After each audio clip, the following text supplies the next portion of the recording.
Hello everybody and welcome back for my continuation of my book reading of Stephen King's Later. Professor Burkett must have had his iPad in his lab. I could only picture him sitting in his living room with all its framed pictures of old times, because he replied at once. Dear Jimmy, Wednesday will be fine. I will look for you at 3:30 and will supply raisin cookies. Would you prefer tea or a soft drink to go with them? Yours, Marty Burkett. I didn't bother making my reply look like a snail mail letter. Just typed, I wouldn't mind a cup of coffee. After thinking about that, I added, it's okay with my mom. Which wasn't a total lie, but he actually sent me an emoji in return, a thumbs up. I thought that was pretty hip. I did speak with Professor Burkett again. There were no drinks or snacks. He no longer used those things because he was dead. On Tuesday morning, I got another email from him. My mother got the same one, and so did several other people. Dear friends and associates, I have received some bad news. David Robertson, old friend, colleague, and former department head, suffered a stroke at his retirement home on Siesta Key in Florida last evening and is now in Sarasota Memorial Hospital. He is not expected to live or even to regain consciousness, but I have known Dave and his lovely wife, Marie, for over 40 years. I must make the trip, little as I want to, if only to offer comfort to his wife and attend the funeral, should it come to that. I will reschedule such appointments as I have upon my return. I will be in the residence of Bentley Boutique Hotel, what a name, in Osprey for the length of my stay, and you can reach me there, but the best way to get in touch with me is still with email. As most of you know, I do not carry a personal phone. I apologize for any inconvenience. Sincerely yours, Professor Martin F. Burkett. He's old school, I said to Mom as we ate our breakfast, grapefruit and yogurt for her, Cheerios for me. She nodded. He is, and there aren't many of his kind left. To rush to the bedside of a dying friend at his age, she shook her head. Remarkable. And that email. Professor Burkett doesn't write emails, I said. He writes letters. True. But not what I was thinking of, really. How many appointments and rescheduled visitors do you think he has at his age? Well, there was one, I thought, but I didn't say. I don't know if the professor's old friend died or not. I only know that the professor did. He had a heart attack on the flight and was dead in his seat when the plane landed. He had another old friend who was his lawyer, who was one of the recipients of the professor's final email, and he was the one who got the call. He took charge of getting the body shipped back, but it was my mom who stepped up after that. She closed the office and made the funeral arrangements. I was proud of her for that. She cried and was sad because she had lost a friend. I was just sad because I made her friend my own. With Liz gone, I'd be my only grown-up friend. The funeral was at the Presbyterian Church on Park Avenue, same as Mona Burkett has been 7 years before. My mother was outraged that the daughter, the one on the West Coast, didn't attend. Later, just out of curiosity,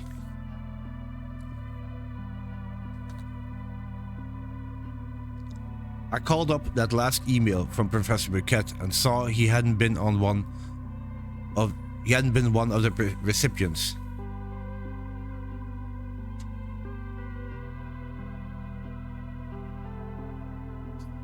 The only three women who gotten it were my mother, Mrs. Richards, an old lady he was friendly with on the fourth floor of the Palace and Park, and Dolores Mugowan, the woman Mrs. Burkett had mistakenly predicted her widower husband would soon be asking out to lunch. I looked for the professor at the church service, thinking that if his wife had attended hers, he might attend his. He wasn't there, but this time we went to the cemetery service as well, and I saw him sitting on a gravestone 20 or 30 feet away from the mourners, but close enough to hear what was said. During the prayer, I raised my hand and gave him a discreet wave. Not much more than a twiddle of the fingers, but he saw it and smiled and waved back. He was a regular dead person, not a monster like Kenneth Theriot, and I started to cry. My mother put her arm around me. That was on a Monday, so I never get to the Metropolitan Museum of Art with my class.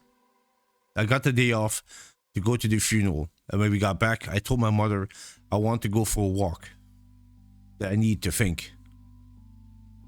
That's fine, if you're okay. Are you okay, Jamie? Yes, I said, and gave her a smile to prove it.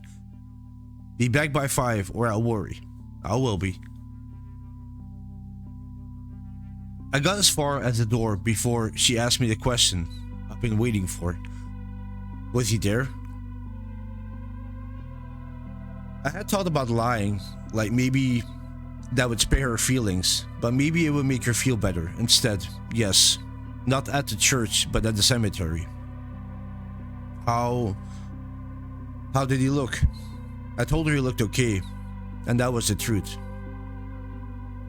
They always wearing the clothes they had on when they died, which in Professor Burkett's case was a brown suit that was a little too big for him, but still looked quite cool, in my humble opinion.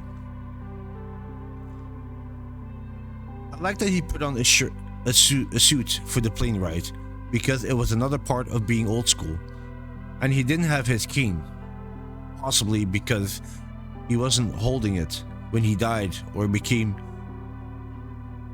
because he dropped it when the heart attack struck. Jamie, could your old mom have a hug before you go out on your walk? I hugged her for a long time. I walked to the Palace on Park, much older and taller than the little boy who've come from his school one fall day, holding his mother's hand on one side and his green turkey on the other.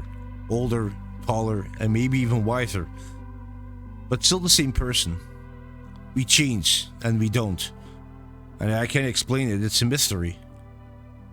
I couldn't go inside the building, I had no key, but I didn't need to because Professor Burkett was sitting on the steps in his brown traveling suit. I sat down beside him. An old lady walked by with a little fluffy dog. The dog looked at the professor. The old lady didn't. Hello, Professor. Hello, Jamie. It had been 5 days since he died on the airplane, and his voice was doing that fade out thing they do, as if he was talking to me from far away and getting farther all the time. And while he seemed as kind as ever, he also seemed sort of, I don't know, disconnected. Most of them do. Even Mrs. Burkett was that way, although she was chattier than most, and some don't talk at all unless you ask them a question, because they are watching the parade and stuff marching in it. That's close, but still not quite right. It's as if they've got another more important things on their minds. For the first time I realized that my voice must be fading for him as well. The whole world must be fading. Are you okay? Yes. Did it hurt? The heart attack? Yes, but it was over soon. I was looking out at the street, not at me, as if storing it up. Is there anything you need me to do? Only one thing. Never call for Theriot, because Theriot is gone. What would come is the thing that possessed him. I believe that in the literature. That sort of an entity is called a walk-in. I won't, I promise. Professor, why could I even possess him in the first place? Because Theriot was evil, to start with. Is that why? I don't know, but seems likely. Do you still want to hear what happened when I grabbed him? I thought of his email. The details? No. This disappointed me, but didn't surprise me. Dead people lose interest in the lives of the living. Just remember what I told you. I will, don't worry. A faint shadow of irritation came into his voice. Now wonder, you were incredibly brave, but you were also incredibly lucky. You don't understand because you're a child, but take my word for it. That thing is from outside the universe. There are horrors there that no man can conceive of. If you truck with it, you risk death or madness or the destruction of your very soul. I had never heard anyone talk about trucking with something. I suppose it was another way of the professor's old school words, like icebox or refrigerator. But I got the gist of it. And if he meant to scare me, he had succeeded. The destruction of my soul. Jesus. I won't. I said, I really won't. He didn't reply. He just looked at the street with his hands on his knees. I'll miss you, Professor. All right. His voice was growing fainter all the time. Pretty soon, I wouldn't be able to hear him at all. I'd only be able to see his lips moving. Can I ask you one more thing? Stupid question. When you ask, do you have the answer, although you might not always like to hear them? Yes, I asked my question. When I got home, my mother was making salmon the way we like it. Wrapped in wet paper towels and steamed in their microwave. You wouldn't think anything so easy could taste good, but it does. Right on time, she said. There's a bag salad Caesar. Will you put it together for me? Okay. I got it out of the fridge, the icebox, and opened the bag. Don't forget to wash it. The bag says it's already been washed, but I never trust that. Use the colander. I got the colander, dumped in the lettuce, and used a sprayer. I went through a whole building, I said. I wasn't looking at her. I was concentrating on my job. I kinda thought you might. Was he there? Yes. I asked him why his daughter never came to visit him, and didn't even come to the funeral. I turned off the water. She's in a mental institution, Mom. He says she'll be there for the rest of her life. She killed her baby, and then tried to kill herself. My mother was getting ready to put the salmon in the microwave, but she set it on the counter instead and plopped down on one of the stools.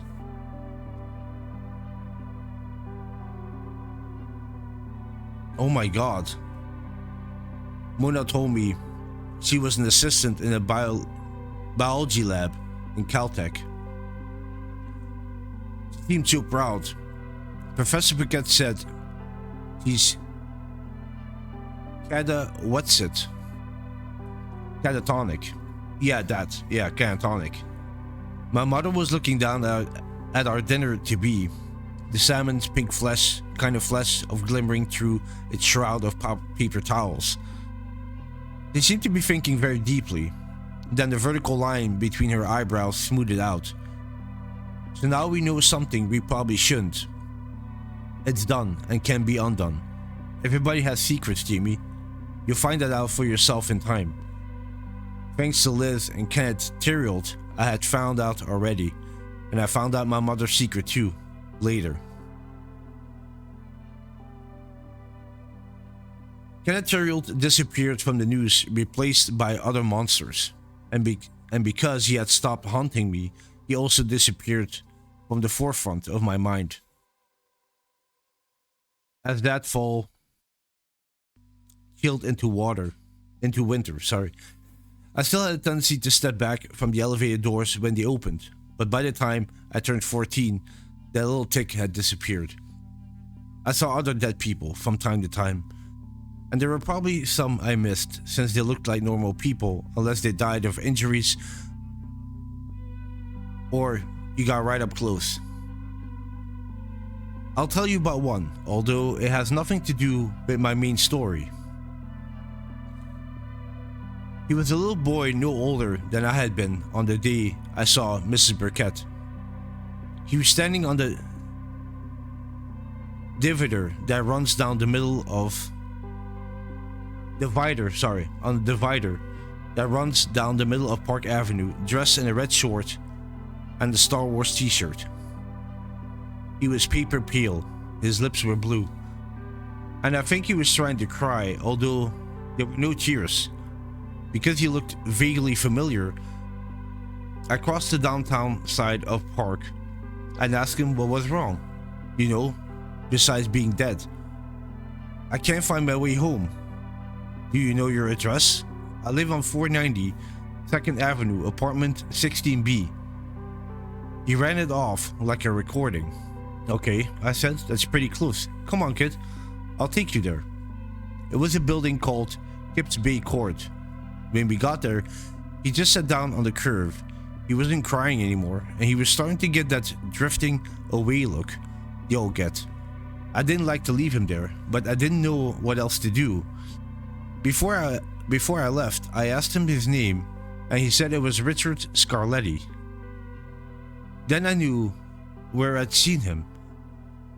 His picture was on NY1. Some big boys drowned him in Swan Lake, which is in Central Park. Those boys all cried like blue fuck and said they had only been goofing around. Maybe that was true. Maybe I'll understand all that stuff later, but actually I don't think so. By then we were doing well enough that I could have gone to a private school.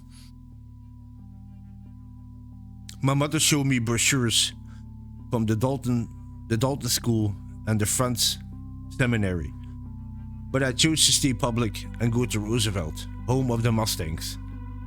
It was okay. They were good years for Mom and me. She landed a super big client who wrote stories about trolls and wood elves and noble guys who went on quests. I landed a girlfriend, sort of. Mary Lou Steen was kind of a goth intellectual in spite of her girl next door name and a huge cinephile. We went to the Angelica just about once every week and sat in the back row reading subtitles. One day shortly after my birthday, I reached the grand old age of 15. My mom texted me and asked if I could drop by the agency office after school instead of going straight home. Not a huge deal, she said. Just some news she wanted to pass on in person. When I got there, she poured me a cup of coffee. Unusual but unheard of by then, and asked if I remembered Jesus Hernandez. I told her I did. He had been Liz's partner for a couple of years, and a couple of times Mom brought me along when she and Liz had meals with Detective Hernandez and his wife. That was quite a while ago, but it's hard to forget a 6'6" detective named Jesus, even if it's pronounced Jesus. I loved his dreads, I said. They were cool. He called to tell me Liz lost her job. Mom and Liz had been quite a long time by then, but Mom still looked sad. She finally got caught transporting drugs. Quite a lot of heroin, Jesus says. It hit me hard. Liz hadn't been good for my mother after a while. And she sure as shit hadn't been good for me. But it was still a bummer. I remember her tickling me until I almost wet my pants and sitting between her and Mom on the couch, all of us making stupid cranks about the shows and the times she took me to the Bronx Zoo and bought me a cone of cotton candy bigger than my head. Also, don't forget that she saved 50 or maybe even 100 lives that would have been lost if Thumper's last bomb had gone off. Her motivation might have been good or bad, but those lives were saved either way. That overheard phrase from their last argument came to me. "Serious weight," Mom had said. "She isn't going to jail, is she?" Mom said, "Well, she's out on bail now," Jesus said. "But in the end, I think there's a good chance she will, honey." Oh fuck, I thought of Liz in the orange jumpsuit, like the woman in that Netflix show my mother sometimes watched. She took my hand, right. And with this, I'm gonna stop it here for this part of my book reading. Hope you guys enjoyed it. Thank you very much for listening, and I'll catch you in the next one.